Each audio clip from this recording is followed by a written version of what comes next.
اللہ الرحمن الرحیم السلام علیکم ورحمۃ اللہ اللہم صلی علی محمد وآل محمد۔ صحیح مسلم کی حدیث 6220، اس حدیث کے حوالے سے آپ نے بہت سنا بھی ہوگا، اور اس حدیث کے درمیان میں آپ نے بریکٹس بھی لگی ہوئی دیکھی ہوں گی۔ آئیے آج اس حدیث کو ایک اور انداز سے دیکھتے ہیں اور بریکٹس بھی لگاتے ہیں، اور جب بریکٹس لگانی ہے تو پھر پازیٹیو سینس میں بریکٹ لگائی جائے، تاکہ صحابہ کے حوالے سے کوئی بھی شخص بدظن نہ ہو اور کسی قسم کی کوئی اس کے ذہن میں کوئی خرابی جو ہے وہ صحابہ کے حوالے سے پیدا نہ ہو۔ صحیح مسلم ترجمہ علامہ وحید الزمان اور پبلشرز ہیں اس کے مکتبہ اسلامیہ، اور یہ حدیث اس طرح سے لکھی ہے۔ اب میں جہاں بریکٹس ہوں گی میں بریکٹس بھی ساتھ ساتھ بیان کر دوں گا۔ سعد بن ابی وقاص رضی اللہ تعالیٰ عنہ سے روایت ہے، معاویہ بن ابی سفیان رضی اللہ تعالیٰ عنہ نے سعد رضی اللہ تعالیٰ عنہ کو امیر کیا تو کہا کہ تم ابو تراب کو رضی اللہ تعالیٰ عنہ کو جب امیر ہوگے تو برا کیوں نہیں کہو گے؟ اب یہ فعل مضارع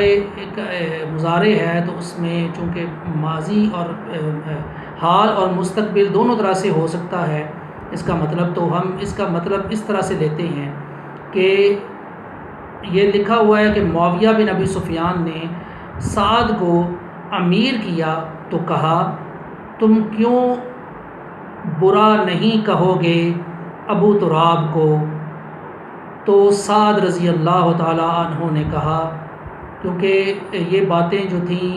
لوگ جو خوارج کے لوگ تھے وہ حضرت علی رضی اللہ تعالیٰ عنہ کو برا کہتے تھے، اور ایک خوارج کی طرف سے ایک رسم شاید چل پڑی ہوگی واللہ عالم۔ تو حضرت معاویہ رضی اللہ تعالیٰ عنہ نے جب حضرت سعد بن ابی وقاص رضی اللہ تعالیٰ عنہ کو امیر کیا تو کہا کہ تم حضرت علی رضی اللہ تعالیٰ عنہ کو، یعنی کہ حضرت ابو تراب رضی اللہ تعالیٰ عنہ کو تم برا کیوں نہیں کہو گے؟ تو سعد نے کہا میں 3 باتوں کی وجہ سے، تو سعد رضی اللہ تعالیٰ عنہ نے کہا میں 3 باتوں کی وجہ سے جو رسول اللہ صلی اللہ علیہ وآلہ وسلم نے فرمائی حضرت علی رضی اللہ تعالیٰ عنہ کو برا نہیں کہوں گا، اگر ان باتوں میں سے ایک بھی مجھ کو حاصل ہو تو مجھے لال اونٹوں سے زیادہ پسند ہے۔ میں نے سنا، حضرت سعد رضی اللہ تعالیٰ عنہ کہتے ہیں میں نے سنا رسول اللہ صلی اللہ علیہ وآلہ وسلم سے، اور آپ صلی اللہ علیہ وآلہ وسلم کسی لڑائی پر جاتے وقت ان کو، یعنی کہ حضرت علی رضی اللہ تعالیٰ عنہ کو مدینہ میں چھوڑا، اور آپ صلی اللہ اور حضرت علی رضی اللہ تعالیٰ عنہ نے کہا یا رسول اللہ آپ نے مجھے عورتوں اور بچوں کے ساتھ چھوڑ دیا، تو آپ صلی اللہ علیہ وآلہ وسلم نے فرمایا تم اس بات سے راضی نہیں ہو کہ تمہارا درجہ میرے پاس ایسا ہو جیسا ہارون علیہ السلام کا تھا، کہ تمہارا درجہ میرے پاس ایسا ہو جیسا ہارون علیہ السلام کا تھا موسیٰ علیہ السلام کے پاس، پر اتنا ہے کہ میرے بعد کوئی نبی نہیں ہے۔ اور میں نے سنا، یعنی کہ حضرت سعد بن ابی وقاص رضی اللہ تعالیٰ عنہ نے کہا رسول اللہ صلی اللہ علیہ وآلہ وسلم سے سنا، آپ صلی اللہ علیہ وآلہ وسلم فرماتے تھے خیبر کے دن کل میں ایسے شخص کو نشان دوں گا جو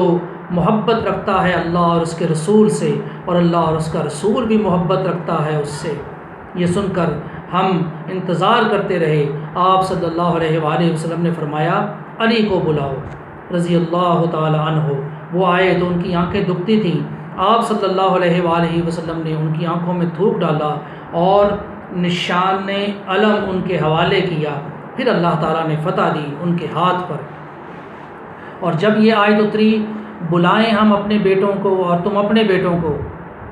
یعنی آیت مباہلہ، تو آپ صلی اللہ علیہ وآلہ وسلم نے بلایا حضرت علی اور فاطمہ اور حسن اور حسین رضی اللہ عنہم اجمعین وعلیہم السلام، اور پھر فرمایا اللہ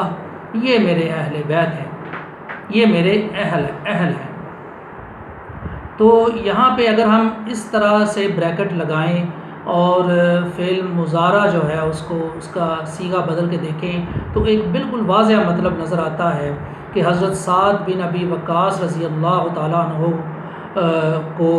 حضرت معاویہ بن ابی سفیان رضی اللہ تعالیٰ عنہما نے امیر کیا تو ان سے کہا اور پوچھا کہ تم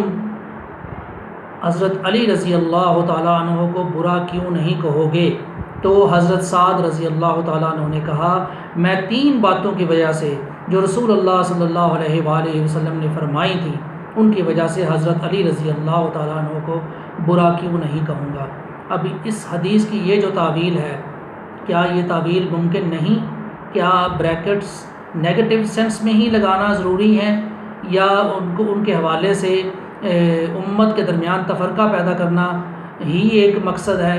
اب یہ بھی ایک مطلب بن سکتا ہے اس حدیث سے۔ تو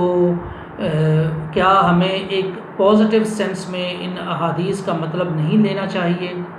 آپ